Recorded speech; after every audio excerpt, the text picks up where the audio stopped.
All right, what's going on, folks? This is Matt here for Dark One Let's Say Gaming, where this is the fusion of latest technology gaming, and we are going to be talking about, oh my god, Baldur's Gate 3, and how it is potentially, for some, shaking up the status quo for AAA development.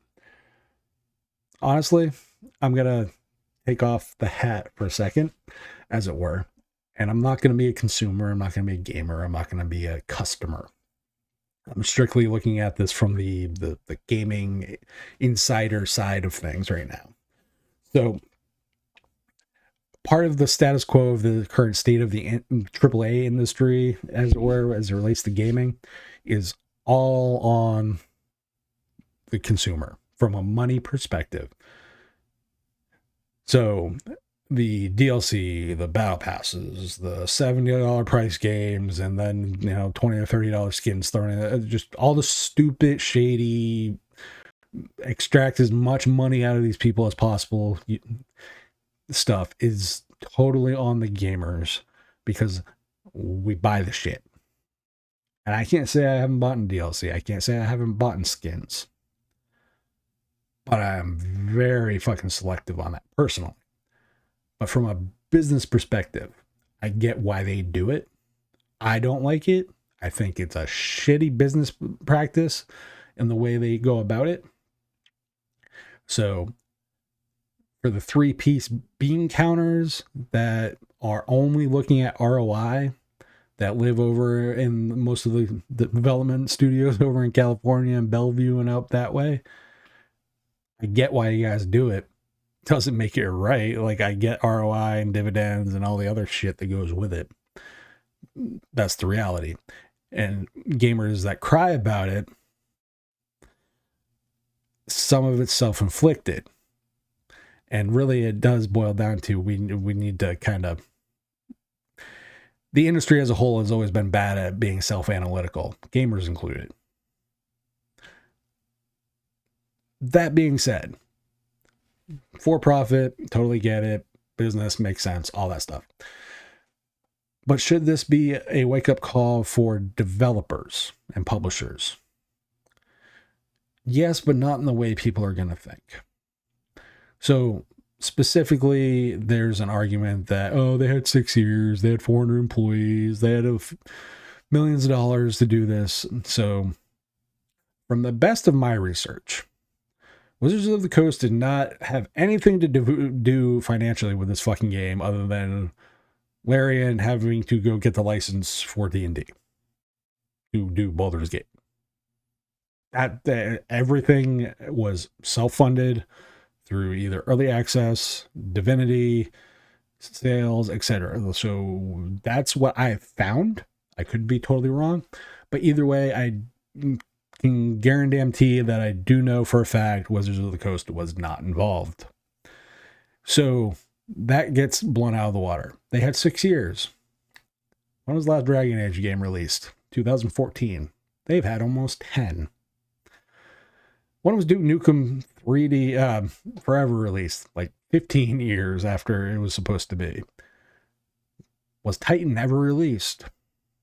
Canceled MMO. I believe it was MMO. Whatever. Canceled Blizzard project. It was like in development for like 12 years. StarCraft Ghosts.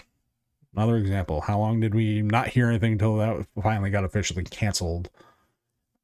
Insert a ton of other games that fall into long development cycles. That's a moot point.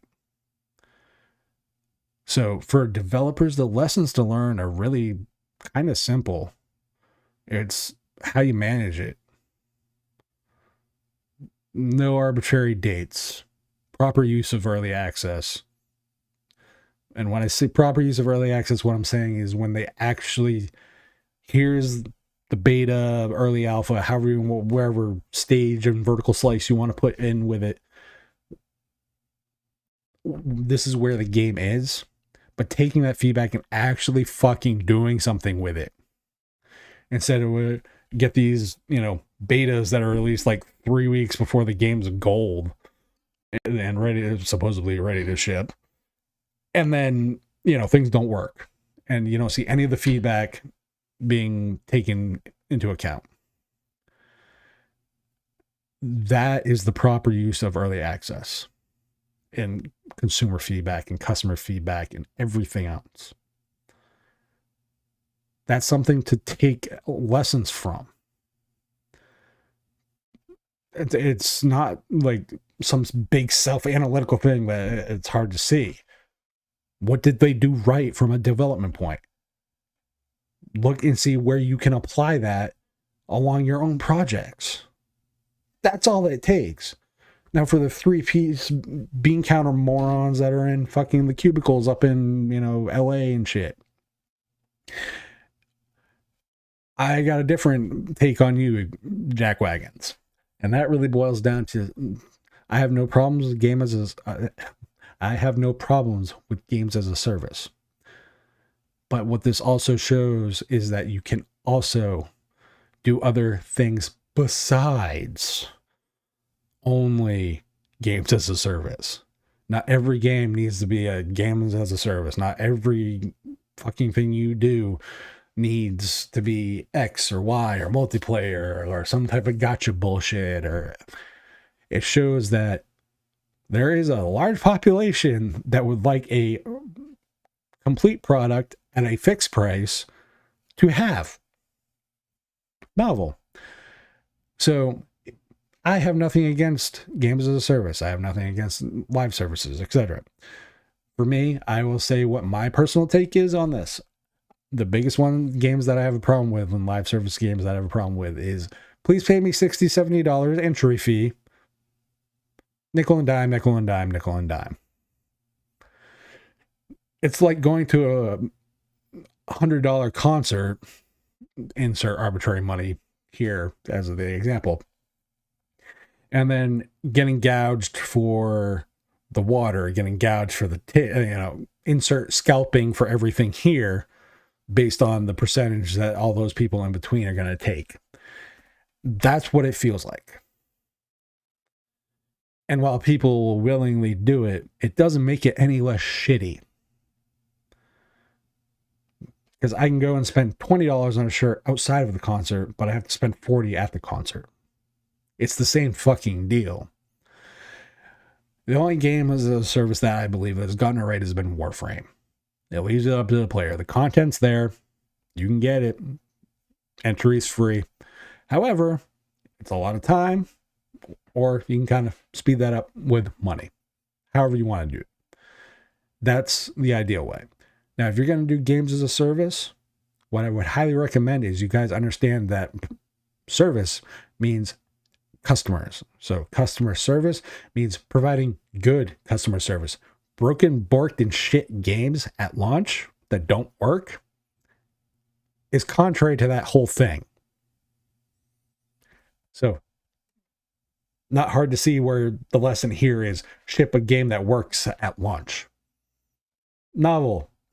So that takes care of the publishing issue, that takes care of the development lessons that can be learned, and that looks at where the gamers themselves and the customers can help fix things as well.